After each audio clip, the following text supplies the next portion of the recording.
Welcome back, guys. This is mtgxerxes here, and this challenge is a doozy.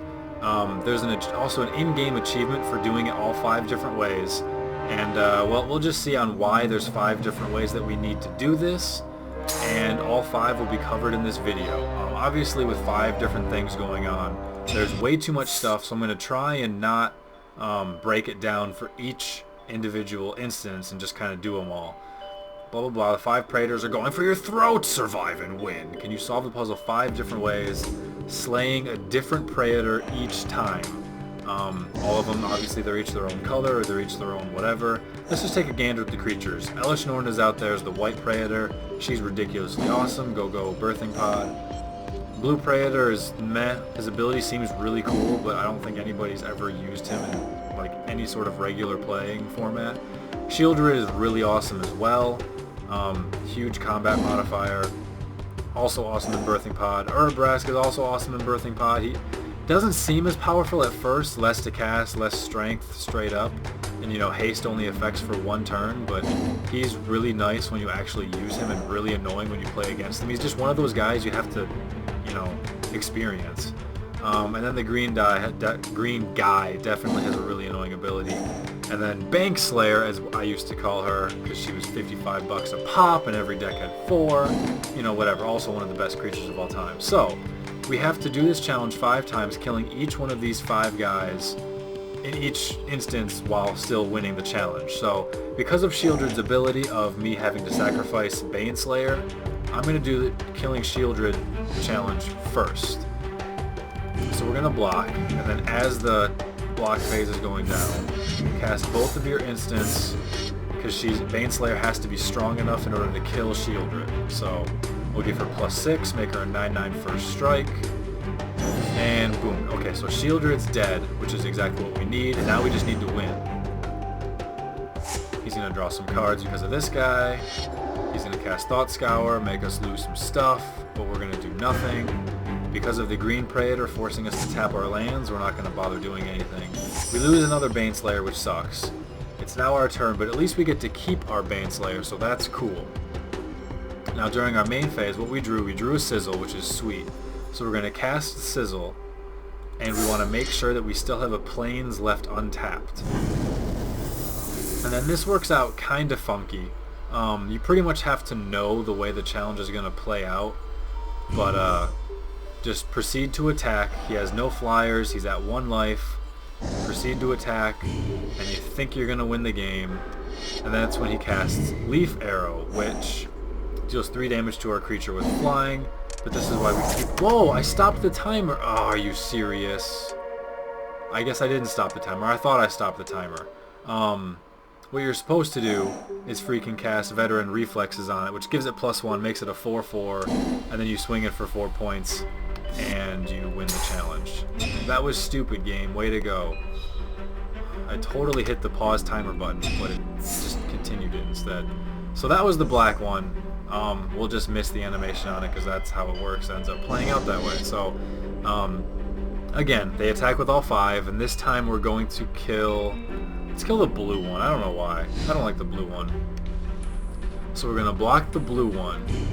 We're going to pause it, and then continue to cast Brute Force. But we don't need to cast Giant Growth as well, because this guy's only got 6. So we're just going to make Bane Slayer a 6/6, and you know, that's going to be it. Plus we need our land, so we'll have to find another way to win, which is totally fine. You know, we'll make it happen.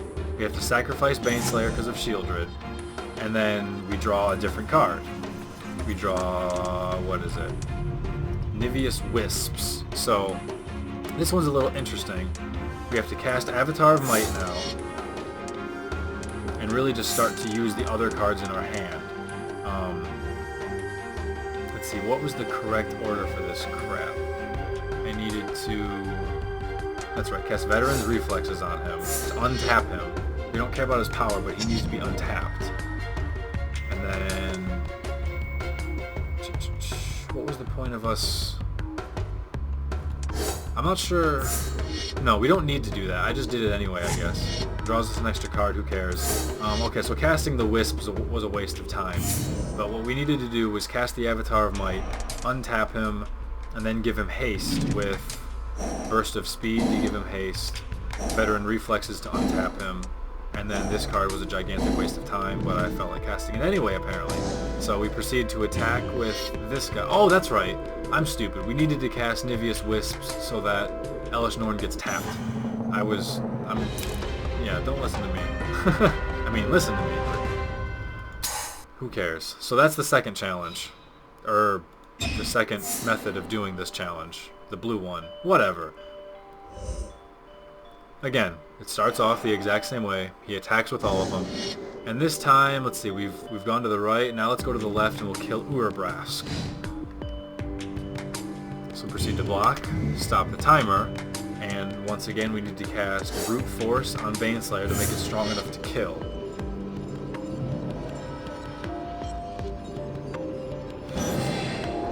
He goes bye-bye. We gain some life, doesn't matter. Oh, I guess that time it does matter that we gain the life. I guess it always matters, but we didn't gain as much this time. So he cast Thought Scour on us, but again, we're going to do nothing because we don't want to have our land stay tapped because of that guy, which we'll get to in a second, in a little bit. So we have to sacrifice Baneslayer again because Sheoldred is still there. So it's the beginning of our turn, we have to sacrifice it. This time, however, we're going to cast Avatar of Hope as opposed to Avatar of Might, because now we're at less than 3 life, so it's cheap to cast, which is nice. And it's flying, which is also nice, so we need to cast Burst of Speed to give it haste to allow it to attack.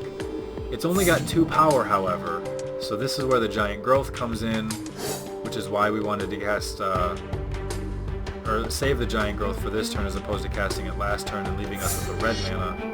I suppose maybe it might be able to work out differently, I don't think it does, but systematically it's all the same. Proceed to attack. Elesh Norn can't block this time because the Avatar is flying, so being at 2 life was to our benefit. And there's that one. So that's 3 of the 5 down. And this time we're gonna kill the white one and save the green for last, because there's something funky with the green that I want to make a note of when we get there. So at this point we've got combat, we got to hit Elesh Norn, but we need to be able to kill it, so we have to cast both of these, Brute Force and Giant Growth on Baneslayer. Boom, make it a 9/9. So we'll kill Norn, we'll gain 9 life. Sweet. Now the fact that Elesh Norn is dead because of her ability, creatures I had, well, it's his, so my creatures were -2/-2, but now Elesh Norn is dead.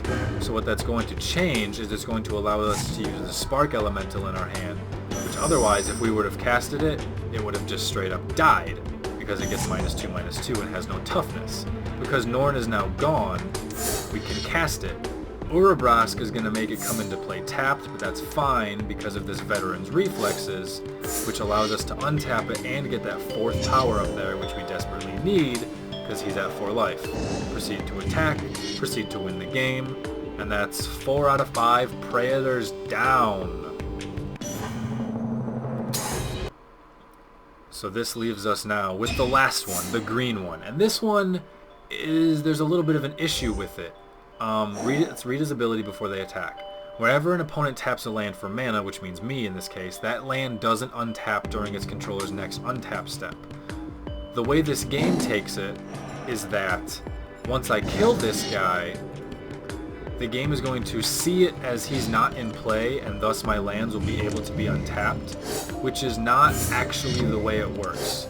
I tap these 2 lands in order to pump my Baneslayer up enough to kill it, and in actuality, that's going to allow me to untap these because now he's dead. In actuality, I should not be allowed to untap these lands, but the game is going to do it for me anyway, which doesn't make a whole lot of sense. So he casts Thought Scour now, and the way the game is working, with now me being able to get my lands untapped, we're going to cast Paralytic Feedback on the Thought Scour, which we couldn't do at any other time. Tap all of our lands this way to be a 1 extra point of damage. And then for whatever reason, all of our lands untap. And they shouldn't. because they've already been seen by the Praetor, especially because before I casted that thing, you still saw the little untap symbol on the land. That meant that you're not allowed to untap them. So something about, you know, casting the paralytic, whatever the hell it was called, changed the way the game is supposed to work, and then now I just cast Sizzle and I win the game. So obviously it doesn't need to work that way, because you don't need to kill the Green Praetor in order to win, but in order to get the achievement, you do. So it's not supposed to work that way.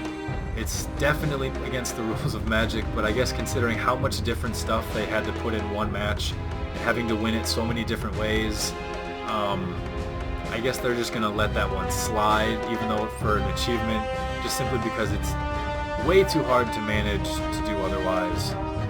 I guess, you know, they could have given you an extra, what would they have been able to, I don't know. I guess they could have given you an extra couple of cards in your hand to play it slightly differently, but then it might have changed the way the rest of the 4 Praetor situations have to play out. So it's intense, but that's the way it worked out. So anyway, guys, thanks for watching. Take it easy. Catch you later, and peace.